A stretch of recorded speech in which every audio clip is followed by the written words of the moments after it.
¿Qué tal, amados? Muy buenos días. Pues ya llegamos al jueves y pues seguimos meditando en este tema del pecado y cómo este libro que estoy leyendo, que es un libro que está basado en la Biblia, obviamente, habla acerca de los enneagramas y habla de que cada enneagrama tiene un pecado capital o un pecado que lo rige, que es así como que ese pensamiento ajeno a Dios que lo gobierna. De hecho, me quedé pensando mucho porque con todo gusto, si se lo comparto.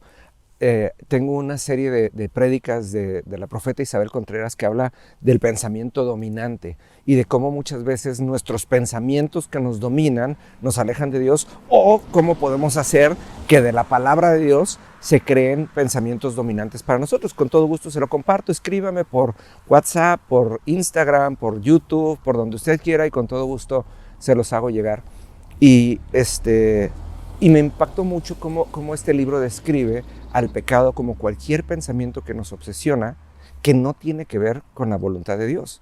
Y fíjese qué interesante es esto. La palabra de Dios no nos obsesiona, la palabra de Dios nos da libertad. La palabra de Dios nos permite tomar algo, procesarlo y avanzar.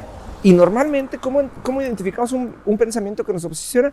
Con algo que no nos permite avanzar y que nos mantiene atorados y nos instala en ese famoso hubiera. Y a pesar de que todos decimos el hubiera no existe, nos mantenemos constantemente atorados en ese hubiera. Entonces,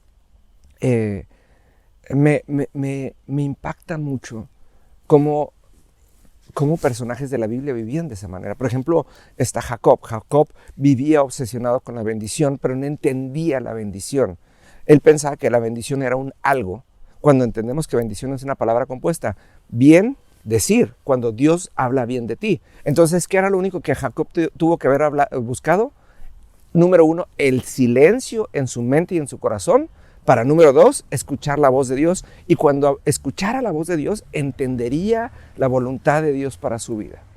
Y sabe, esa es una de las cosas más fáciles de hacer y más difíciles de poner en práctica, porque muy pocas veces nos damos ese tiempo de ponernos en silencio. Yo hace unos años adopté la práctica de la meditación. Aprendí que la meditación no es una cosa oriental rara que nos aleja de Dios, sino que la meditación tiene que ver con el enfocar nuestra mente en una sola cosa. Y tengo una aplicación, tengo un banquito de meditación, y lo que hago en las mañanas es que empiezo a enfocar toda mi atención en una sola cosa. En el caso de esta aplicación me lleva a enfocarme a la respiración hasta que no puedo hacer otra cosa más que escuchar mi respiración y estar enfocado en mi respiración. Y es impresionante porque cuando estoy terminando mi tiempo de meditación de 25-30 minutos, de repente la misma aplicación me dice: ahora vuelve a prender tu oído para que escuches lo que hay alrededor de ti. Ahora enfócate en si hay frío o hay calor. Y de repente digo, ¡wow! Y entonces, ahora sí aplico lo que dice Josué 1:8, que dice: estudia constantemente la palabra de Dios, pero medita en ella de día y noche. Entonces digo, también puedo tomar la palabra de Dios y poner toda mi atención en ello para simplemente dejar de pecar, para simplemente dejar de estar obsesionado con cosas que están alrededor de mí y sobre las cuales definitivamente no tengo ningún tipo de control. Porque ese es el problema cuando nos enfocamos en las cosas que nos obsesionan. Estamos constantemente enfocados en algo sobre lo cual no tenemos ningún tipo de control. Y ahí es en donde perdemos el tiempo y en donde perdemos nuestro lugar en la eternidad. Porque si nosotros nos pusiéramos al nivel de las cosas que simplemente no pueden dejar de ser, y en las cosas que simplemente son con, sin y a pesar de nosotros, entonces fluiríamos con el universo.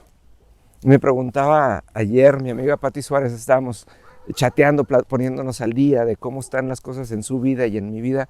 Y lo primero que me preguntó, me dijo: ¿estás fluyendo? Porque se lo platico, yo estoy aquí en Alemania porque mi abuela, que está por cumplir 90 años, su cuerpo y su mente están decayendo. Y hay cosas que no puedo evitar. Hay cosas que simplemente no van a dejar de ser. Yo no puedo detener el tiempo y no puedo mantener el cuerpo o la mente de mi abuela funcionando de la manera que yo quisiera, pero puedo ser parte de ello. Entonces, lo que he hecho ahora es enfocarme y entender qué es lo que está haciendo Dios en su vida y llenándola de ese amor y de esa paciencia y de ese entendimiento, y trato de entenderla y subirme a sus 90 años y darle lo que ella quiere y lo que ella necesita. Pero ¿sabe qué? Así es la voluntad de Dios. Esa siempre va corriendo. La cuestión es en qué momento usted y yo nos vamos a poner en un nivel de conciencia de esa voluntad para subirnos en ella. Porque acuérdese que la voluntad de Dios tiene 3 elementos, de acuerdo a Romanos 12:2.